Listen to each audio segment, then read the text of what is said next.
नमस्ते, मैं Ujjwala Patil. Creative fashion में आप सभी का बहुत बहुत स्वागत है। आज हम ट्यूनिक टॉप का बहुत ही खास डिजाइन देखेंगे। इसमें स्लीव्स इसी को जुड़े हुए रहते हैं, अलग से स्लीव्स जोड़ने की जरूरत नहीं होती। इसके गले में प्लिट्स रहते हैं, स्लीव्स में प्लिट्स रहते हैं, जिसकी वजह से इसका लुक काफी सुंदर आता है। तो ये बनाने में भी बहुत आसान है, आपको जरूर पसंद आएगा। तो चलिए शुरू करते हैं। तो चलिए शुरू करते हैं। हमने ये कपड़ा लिया है जिसकी चौड़ाई 42 इंच है और लंबाई 2 मीटर है, मतलब ये पूरा कपड़ा 2 मीटर है। अब इसमें क्या है ना, एक साइड में ही प्रिंट है, मतलब डिजाइन एक ही साइड में है। तो इसीलिए कपड़े को मैंने इस तरीके से चौड़ाई में फोल्ड किया और सबसे पहले डाली है लंबाई। तो टॉप की तैयार लंबाई मुझे चाहिए 32 इंच, तो हमें 4 इंच एक्स्ट्रा लेना है। चाहे आपका साइज कोई भी क्यों ना हो, आपको लंबाई से ज्यादा 4 इंच एक्स्ट्रा लेना है। और बैक और फ्रंट दोनों पैटर्न्स निकालने हैं। तो देखिए इस तरीके से एक दूसरे के ऊपर रख दिया है और ये दो पैटर्न्स मैंने निकाल दिए। बचा हुआ कपड़ा साइड में रख देंगे। अब ये जो दो पीस है, इनको एक दूसरे के अंदर अच्छे से रख देंगे। अच्छे से मतलब है कि एक साइड में ही डिजाइन है ना, तो डिजाइन को सही से रख देंगे। तो ये देखिए इस तरीके से मैंने रख दिया। बैक और फ्रंट दोनों के लिए हमारा कपड़ा निकल के आ गया है। अब इसे इस तरह से फिर से रख देंगे। तो कपड़े को फिर से चौड़ाई में ही फोल्ड करके लिया है। अब देखिए ये बंद साइड है और आगे की तरफ ये खुली साइड है। अब हम यहाँ पर सारे नाप डालेंगे। तो सबसे पहले 2.5 इंच पर हमें मार्क करना है। चाहे बच्चों के लिए बना रहे हो, बड़ों के लिए बना रहे हो, 2.5 इंच नीचे एक लाइन खींचनी है और उस लाइन के नीचे सारे हमारे नॉर्मल कुर्ती के नाप डालने हैं। जैसे कि मैं आर्महोल लेती हूँ 8.25 इंच पर, और फिर कमर की लंबाई में लेती हूँ 15 इंच पर। उसके बाद हिप की लंबाई मैं डालती हूँ 22 इंच पर। उसी के अनुसार मैंने सारे नाप डाल दिए हैं। अब यहाँ पर जो मार्किंग किया है वो सीधी लाइन आगे की तरफ खींच देंगे। अब यहाँ इस लाइन के ऊपर शोल्डर का नाप डालेंगे। जैसे कि नॉर्मली मैं मेरा शोल्डर का नाप डालती हूँ 7.5 इंच पर। उसके बाद वो लाइन सीधी नीचे की लाइन को जोड़ देंगे, वो होगी आर्महोल की लाइन। अब इस लाइन के ऊपर हम चेस्ट का नाप डालते हैं। चेस्ट का चौथा अधिक 0.25 इंच लूजिंग 9.25 इंच पर मार्क किया। उसके बाद सीधा कमर पर जाएंगे। कमर 32 इंच है, चौथा भाग हुआ 8 इंच, 0.25 इंच का लूजिंग, मतलब मैंने 0.9 इंच पर मार्क किया। हिप है 40 इंच, चौथा भाग हुआ 10 इंच, उसमें आधा इंच का लूजिंग डाला, 10.5 इंच पर मार्क किया। अब ये सारे पॉइंट्स जोड़ देंगे। अब आप कहोगे कि यहाँ पर आपने फुल बस्ट का नाप नहीं डाला, उसकी जरूरत नहीं पड़ेगी।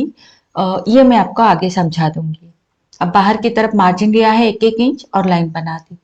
अब यहाँ पर शोल्डर स्लोप वगैरह कुछ भी नहीं लेना, बस हमें क्या करना है, शोल्डर लाइन के आगे 6 इंच बड़ों के लिए और बच्चों के लिए 4 इंच लीजिएगा। ये जो 6 इंच हमने आगे की तरफ बढ़ाया है, ये हमारे स्लीव्स है। मतलब इसमें जो होते हैं स्लीव्स अटैच होते हैं। ठीक, तो इस तरह से बढ़ाया। अब यहाँ पर सिलाई मार्जिन लेंगे 1 इंच, क्योंकि यहाँ पर स्लीव्स में इलास्टिक डलेगा, उसके लिए 1 इंच।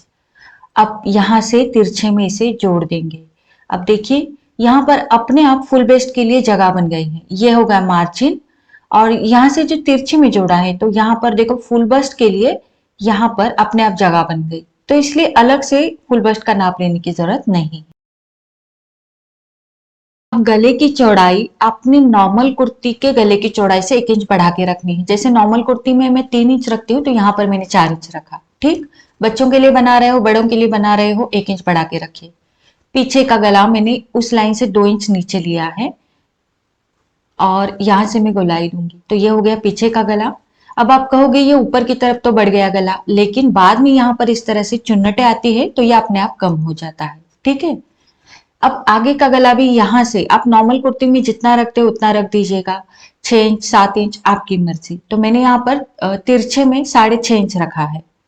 मैं ज्यादा डीप नहीं ले रही हूँ, इसलिए मैंने 6.5 इंच रखा है और यहाँ पर गोलाई दे दी। तो ये हो गया आगे का गला और ये हो गया पीछे का गला। अब देखिए यहाँ से सीधी लाइन नीचे की तरफ बना दीजिएगा, क्योंकि ये स्ट्रेट शॉर्ट टॉप की तरह दिखेगा। तो सीधी लाइन में नीचे की तरफ बना दी है। अब जैसा मार्किंग है वैसा कटिंग करना है। अब यहाँ पर फ्रंट और बैक दोनों पीस सेम होंगे, मतलब यहाँ पर कोई आर्महोल का शेप वगैरह होता नहीं है, तो दोनों पीस सेम रहेंगे, बस गले में फर्क रहेगा। तो सबसे पहले पीछे का जो गले का शेप है वो मैंने कट कर दिया। ये हो गया पीछे का गला। अब आगे का गला भी कटिंग करना है, तो इन दोनों पैटर्न्स को अलग करना पड़ेगा। तो उसके लिए मैंने यहाँ पर नॉचेस लगा दिए। पहले फ्रंट का गला कटिंग करना है, इसलिए बैक को निकालना पड़ेगा। तो ये बैक का पैटर्न साइड में रखेंगे और फ्रंट को फिर से बिछा देंगे और यहाँ से गले का कटिंग कर देंगे। तो फ्रंट और बैक में डिफरेंस क्या है? बस गले के शेप का। आगे का गला थोड़ा डीप रहेगा और पीछे का कम। अब यहाँ पर गला जोड़ने के लिए मैंने ये लाइनिंग का कपड़ा लिया है, 9 इंच लंबाई 5 इंच चौड़ाई, और फोल्ड वाली साइड आगे की तरफ रखेंगे और इसको रख देंगे गले के नीचे और इस तरीके से ये गले का शेप बना दिया और फिर हम इसको कट कर देंगे। अब यहाँ पर आप सोचोगे कि फ्यूजिंग पेपर लगा सकते हैं या नहीं, तो बिल्कुल भी नहीं, क्योंकि यहाँ पर इलास्टिक डलता है नेक में। फ्यूजिंग पेपर डालने से वो कड़क हो जाएगा और यहाँ पर जो प्लिट्स आती है नेक में वो नहीं आएगी, इसीलिए फ्यूजिंग पेपर नहीं यूज करना। इसी तरह का गले की पट्टी के लिए कॉटन का कपड़ा आप ले सकते हो। तो इस पट्टी को मैं यहाँ पर रख दूंगी, ठीक है, और इसके ऊपर हम पिंच लगाएंगे ताकि गला जोड़ते वक्त ये हिले नहीं। अब इस पट्टी को हमें यहाँ से सिलाई लगानी है और इसे मैं साइड में रखती हूँ। और सेम तरीके से ये है हमारा बैक पैटर्न, और बैक पैटर्न के लिए भी मैंने सेम तरीके से पट्टी काटी है लाइनिंग के कपड़े की। आप चाहो तो कुर्ती में से कपड़ा बचा है उसमें से भी कट कर सकते हो। अब इन दोनों पैटर्न्स के गले के ऊपर हम सिलाई लगा कर लेंगे, फ्रंट और बैक में भी। तो देखिए मैंने सिलाई लगा दी है, ये है फ्रंट पैटर्न। अब सिलाई लगने के बाद हमेशा की तरह छोटे छोटे कट्स लगाएंगे ताकि पट्टी पलटने के बाद फिनिशिंग आ जाए। सेम तरीके से बैक पैटर्न में भी मैंने सिलाई लगा दी है और पट्टी को जोड़ दिया है। यहाँ पर भी मैंने कट्स लगा कर लिए हैं। अब गले के ऊपर सिंगल सिंगल ही सिलाई लगानी है और फिर हमें यहाँ पर शोल्डर्स को जोड़ के लेना है। दोनों की सीधी साइड अंदर की तरफ रखी है, आप देख सकते हो। पट्टी को अंदर की तरफ इस तरह से मोड़ के लीजिएगा। सेम तरीके से बैक पैटर्न की पट्टी को भी बाहर की तरफ निकाल दीजिएगा और दोनों पैटर्न्स एक दूसरे के ऊपर अच्छे से मिला के रखिएगा और यहाँ से सिलाई लगानी है। सेम तरीके से इस साइड में भी पट्टी को इस तरह से बाहर की तरफ लीजिएगा, बैक पैटर्न की भी पट्टी को बाहर की तरफ लीजिएगा और दोनों को एक दूसरे के ऊपर रखकर यहाँ पर हमें सिलाई लगानी है, मतलब शोल्डर्स जोड़ने हैं। तो देखिए अब यहाँ पर शोल्डर्स जोड़ते वक्त आपको कम से कम आधा इंच मार्जिन रखना है। ठीक, नॉर्मली हम कितना 1/4 इंच रखते हैं शोल्डर्स जोड़ते वक्त, लेकिन इस वक्त हमें आधा इंच से थोड़ा सा ज्यादा रखोगे तो भी चलेगा। तो उतना मार्जिन लेते हुए मैंने शोल्डर्स जोड़े, आप देख सकते हो। अब इतना मार्जिन रखना क्यों है तो ये मैं आपको अभी बताती हूँ। तो देखिए इसे मैंने खोल दिया। अब यहाँ पर जो हमने शोल्डर्स जोड़े हैं, मतलब ये वाले, तो इसे हमें फोल्ड करके लेना होता है। तो देखिए इसे बीच में से इस तरह से खोल देंगे। खोलने के बाद ये वाला एक साइड वाला जो सिलाई मार्जिन है इसे अंदर की तरफ मोड़ देंगे और इसके ऊपर किनारे से सिलाई लगाएंगे। सेम तरीके से इस साइड में भी, तो इससे फिनिशिंग आ जाएगा।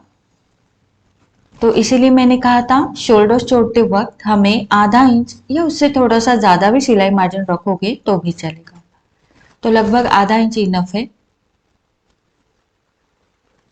इस साइड में भी सेम तरीके से अंदर की तरफ मोड़कर किनारे से सिलाई लगानी है।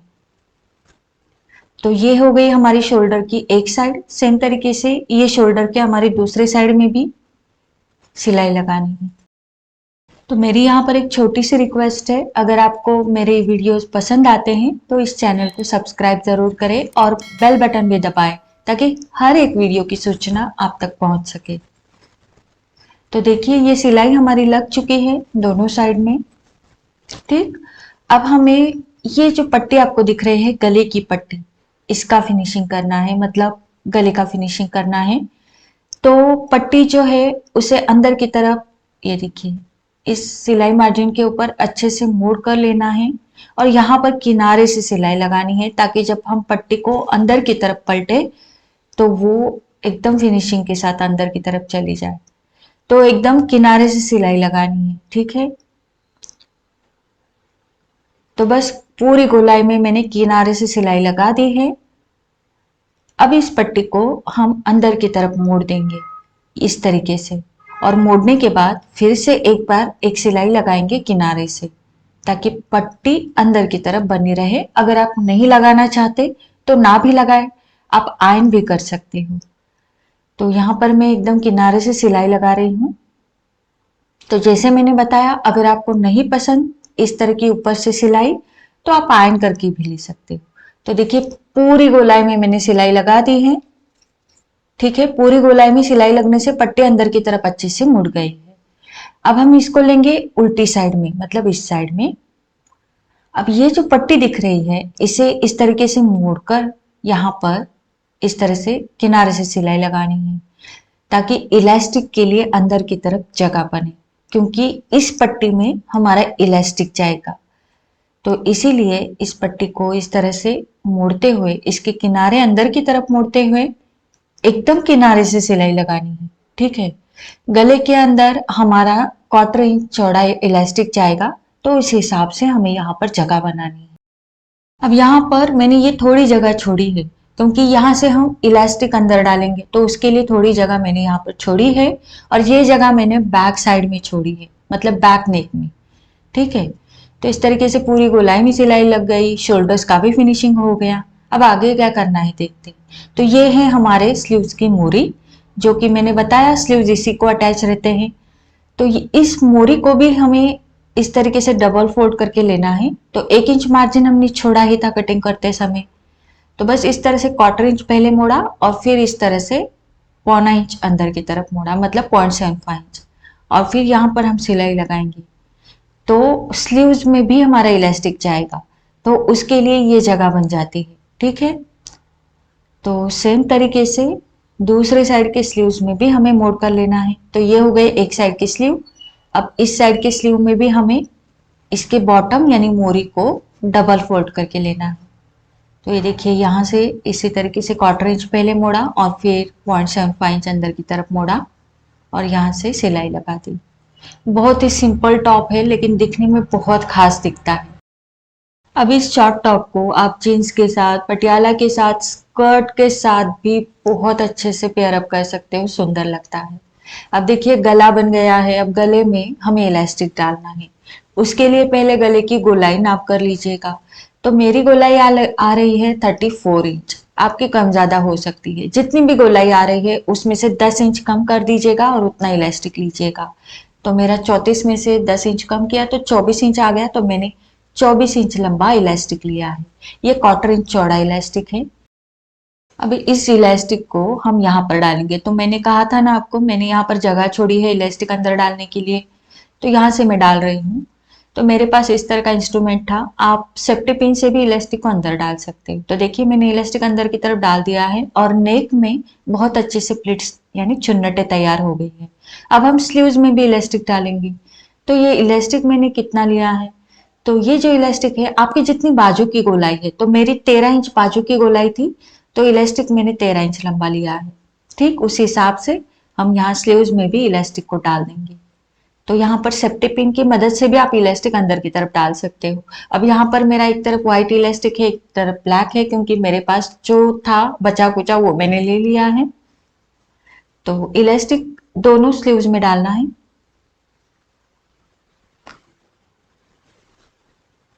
तो इलास्टिक हमारे दोनों स्लीव्स में जा चुका है, ये देखिए। अब इलास्टिक को यहाँ पर हम सिलाई लगा के पक्का करेंगे। तो आ गए हैं मशीन के ऊपर। तो देख सकते हो आप, गले में इलास्टिक लगा है, दोनों तरफ स्लीव्स में इलास्टिक डाल दिया है। अब ये अंदर की तरफ ना चला जाए, इसीलिए यहाँ पर इस किनारे में सिलाई लगाकर इसको पक्का कर देंगे, ताकि ये निकले नहीं। बस आगे पीछे करके 2 सिलाई लगा दीजिएगा। सेम तरीके से ये देखिए पक्का हो गया। सेम तरीके से दूसरी साइड में जो इलास्टिक डाला है स्लीव में, इसे भी पक्का कर देंगे। ठीक है, तो बस आगे पीछे करके रिवर्स स्टिच करना है। सेम तरीके से यहाँ पर भी। तो स्लीव्स का जो इलास्टिक है वो तो पक्का हो गया। अब गले की बारी। ठीक है, दोनों तरफ पक्का हो गया है। अब गले में जो इलास्टिक डाला है यहाँ पर हम गांठ लगा देंगे। क्यों है ना, कि अगर हम इलास्टिक के ऊपर यहाँ पर सिलाई लगाएंगे ना, तो कई बार इलास्टिक की क्वालिटी उतनी अच्छी नहीं होती और वो जो हमने टाका लगाया है वो तोड़ देती है। तो इसलिए मैंने 2 गांठ लगाए हैं अच्छे से पक्के से और इसे फिर अंदर की तरफ डाल दिया है। और उसके ऊपर इस पट्टी को लेते हुए इसे बंद कर देंगे। तो ये बैक साइड का हमारा गला है, जहां पर मैंने ये इलास्टिक डालने के लिए जगह छोड़ी थी। तो आपको भी बैक साइड में ही रखना है इसे खुला, और यहाँ पर मैंने इसको बंद कर दिया। सिलाई इलास्टिक के ऊपर नहीं जानी चाहिए। अब देखिए, स्लीव्स में इलास्टिक लग गया, गले में लग गया। अब बारी आती है फिटिंग की। तो फिटिंग के लिए मैंने इसको इस तरह से रख दिया। तो आप देख सकते हो हमारे स्लीव्स में भी और गले में भी बहुत सुंदर चुन्नटें आ गई हैं, जिससे स्लीव्स को पफ स्लीव्स का लुक तैयार होता है। अब यहाँ पर 1 इंच का मार्जिन छोड़ा था, उतना लेते हुए फिटिंग करेंगे और नीचे की तरफ मैं स्लिट छोड़ दूंगी। सेम तरीके से यहाँ पर भी 1 इंच मार्जिन लेते हुए मैं यहाँ तक फिटिंग करूंगी, हिप लाइन तक, और इसके नीचे स्लिट्स जोड़ दूंगी। तो देखिए, स्लिट्स मैंने जोड़ दिए हैं, फिटिंग भी कर दी है, और बॉटम भी मैंने डबल फोल्ड करके ले लिया, जिस तरह से नॉर्मल कुर्ती में हम करते हैं। और इसके स्लीव्स भी कितने सुंदर लग रहे हैं, देखो पफ स्लीव्स का लुक आया है। अब मैं यहाँ पर ये डोरी लगा दूंगी ऊपर से सिलाई लगा के, जो अच्छा लुक क्रिएट कर देगी यहाँ पर। और ये टॉप हमारा तैयार है। आई होप आपको ये वीडियो जरूर पसंद आया होगा। इस टॉप को ट्राई जरूर कीजिएगा, बहुत सुंदर लगता है। वीडियो अच्छा लगा है तो लाइक कीजिए, शेयर कीजिए और चैनल को सब्सक्राइब जरूर कीजिए। मिलते हैं हमारे अगले वीडियो में ऐसे इंटरेस्टिंग टॉपिक के साथ।